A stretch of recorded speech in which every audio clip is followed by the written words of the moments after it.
Hola, ¿qué tal? Muy buenos días. Mi nombre es Mayra Verónica Martínez Antuna. Mi matrícula es AL065431. Estoy estudiando en la Universidad CNCI Virtual, la carrera de Ingeniería Industrial y de Sistemas.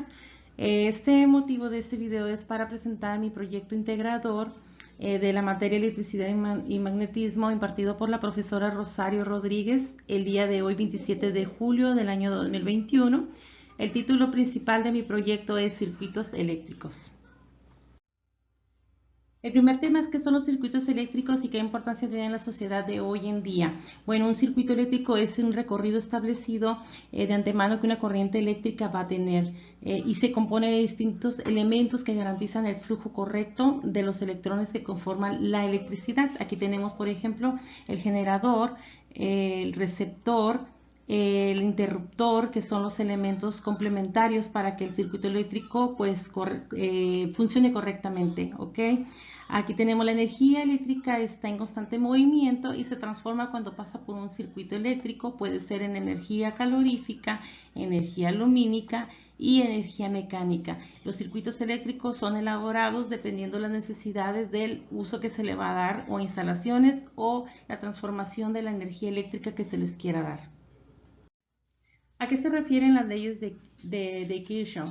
Ayudan a resolver prácticamente cualquier circuito simple de resistencia y se basan en las leyes de conservación de la energía y cargas eléctricas. Estas leyes sirven para encontrar corrientes y voltajes en cada parte del circuito. Por lo general son conocidas como la primera ley de Kirchhoff o ley de corrientes. En la primera tenemos la suma de todas las corrientes que entran en un nudo tienen que ser igual a la suma de las corrientes que salgan de él. O sea que si entran 100 voltios, pues 100 voltios tienen que salir porque el punto central pues es el nudo, ¿no? La segunda ley de Kirchhoff o ley de tensión de Kirchhoff dice, se basa en la ley de conservación de energía, pues una carga que se mueve debido a una distancia de potencia, la cual por el cual circula un lazo cerrado, al dar vuelta completa y volver al punto donde empezó, esta no gana ni pierde energía. Es decir, si 100 voltios recorren este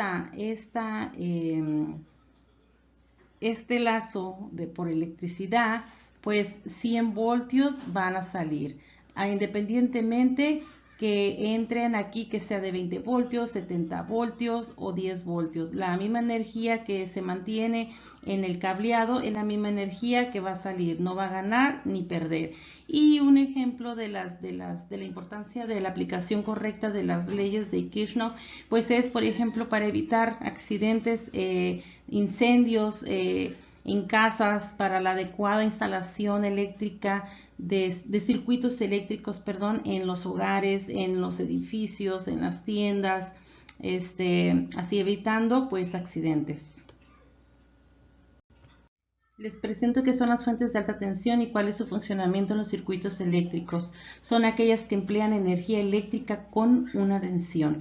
La función ideal de tensión no depende de la carga, sino siempre se mantiene constante. Por más elementos que tenga conectados, siempre se genera la misma tensión. ¿Okay? La fuente ideal de intensidad, esta es la que crea una intensidad de corriente constante entre sus terminales y que también es independiente de los componentes que tenga en el circuito. La tensión que hay entre sus terminales siempre dependerá de la carga. Es muy importante esos dos puntos porque esto hace que funcione un circuito eléctrico con adecuada corriente e intensidad, y la tensión principalmente, que es la que hace retención y no genere algún tipo de riesgo eléctrico, evitando sobrecargas o incendios. En esta diapositiva dice cuáles son los métodos de análisis de circuito eléctrico. Bueno, aquí tenemos 3, son 6, pero ahorita les voy a presentar 3 en esta diapositiva. Dice análisis por nudo. Se debe de tomar un nudo como punto de referencia dentro del circuito. De esta forma se pueden realizar todas las ecuaciones en términos de ese nudo. Aquí se los marqué en rojo. Si tuvieras 4 nudos, tomarías uno y a raíz de ese obtendrías las otras 3 ecuaciones respecto al primer nudo que se presente. Análisis por valla. Se utiliza para determinar las corrientes desconocidas en un circuito eléctrico. Para eso es su funcionamiento. Método de análisis por conjunto de corte básico, también llamado árbol del circuito. Es una combinación de los dos métodos anteriores, del de nudo y del de malla. El de malla y el de nudo, pero considerando nuevos nudos y nuevos mallas por haber utilizado árboles de corte, que son las imágenes. Aquí se los marqué con flechitas azules. Dice que hay 3 cortes, lo cual tendrá su ecuación cada uno, ya sea por nudo o por malla. Se le llama árboles o cortes porque están fuera de las mallas.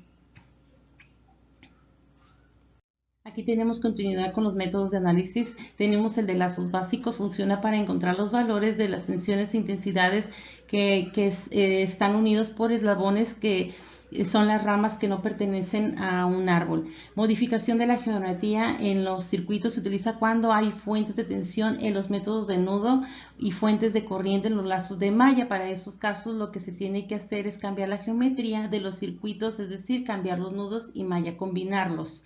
Aquí tenemos un ejemplo del primer plano y de la transformación donde sus nodos geométricamente pues son unidos. Circuito con fuentes dependientes son fuentes de tensión o voltaje, las cuales van a depender de la tensión o voltaje de alimentación, es decir, que dependiendo del tipo de análisis que se esté realizando, las fuentes pueden agregarse como fuentes independientes. Aquí se los voy a marcar, que vienen ya como preestablecidos aquí en este circuito eléctrico, por ejemplo. ¿Ok? Y tenemos como último el circuito con amplificadores operacionales. Cuando se tiene un amplificador operacional en un circuito, este es ideal, quiere decir que la corriente y el voltaje de este es la salida quedante indeterminada. Quiere decir que ahí se les va a agregar la corriente y la intensidad que el voltaje que va a caminar por ese circuito y no más, va a ser el adecuado.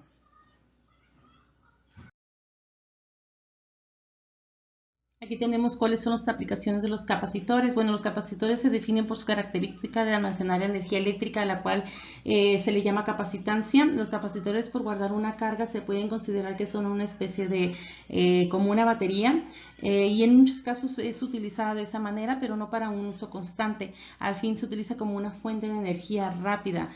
Su capacitancia se mide en faradios. Perdón, tenemos distintos materiales, por ejemplo tenemos el poliéster, cerámica, vidrio, electrolítico, también hay de plástico, es dependiendo de las necesidades de la instalación de estos capacitores. Ok, tenemos los usos por motor eléctrico, tenemos ahí marcado en rojo donde se encuentra un capacitor y da pues una especie de chispa para agarrar corriente eléctrica. Son instalados también en amplificadores, en CPU, en muchas creaciones de fabricación de eléctricos. Vamos a encontrar los capacitores instalados. Muchísimas gracias.